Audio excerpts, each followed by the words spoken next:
On m'envoie une vidéo classique où on voit une personne parler de la Bible et donc la personne détentrice de ce TikTok qui fait un montage voilà, avec, je trouve, des propos pas gentils, en fait, pour reprendre la personne ou pour lui indiquer qu'elle n'est pas dans le vrai, etc. J'aime pas, je n'aime plus ce comportement-là parce que j'estime qu'en tant que chrétien, tu es censé représenter Jésus, tu es censé représenter Dieu. Quand tu insultes autrui parce qu'il dit des bêtises, qui es-tu? Qui es-tu? Et quand j'ai dit ça à la personne qui m'a partagé cette vidéo, elle me dit « Oui, mais pourtant Jésus a insulté les chefs religieux quand il les insultait de serpents, race de vipères. » Alors du coup, j'ai cherché. Dans Matthieu 23, 33, Jésus dit bien « serpent, race de vipères. Comment échapperez-vous, nanani, au châtiment de la géhenne, patati patata ?» Ce qu'il faut savoir, c'est que Jésus parlait énormément en paraboles et que contrairement à ce qu'énormément de chrétiens pensent, il y a beaucoup de spiritualité.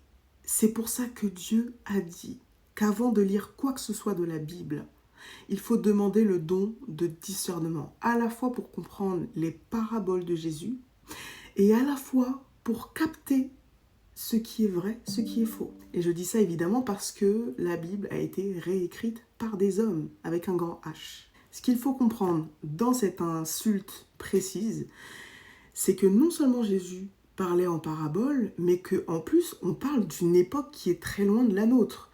Avant, il me semble que c'était très classique, en fait, de parler en parabole. Donc maintenant, cherchons ce que veut dire serpent, race de vipère.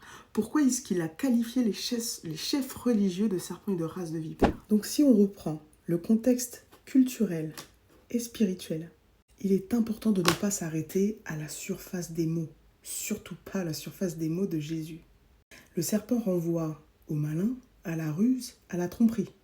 Ce qu'il faut savoir aussi, c'est que la vipère est un serpent venimeux qui va tuer en secret, discrètement, en morsure cachée.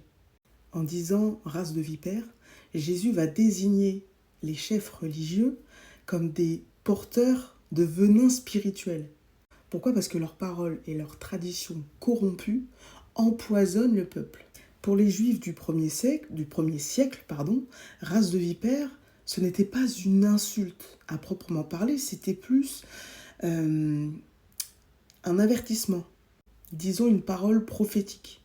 Tout ça pour dire que Jésus a utilisé les termes qui étaient utilisés par les Juifs à l'époque pour désigner, pour indiquer comment ces chefs religieux se comportaient à l'époque. Pour dire que ces gens-là, d'extérieur, d'apparence, c'était des gens qui avaient l'air pieux, c'était des gens qui avaient l'air sains, mais à l'intérieur, ils étaient remplis de venin. Donc ce qu'il a fait dans tout ça, c'est qu'il a dénoncé tout un système qui est corrompu et qui l'est toujours au jour d'aujourd'hui. Et malheureusement, ce système éloigne les gens de Dieu.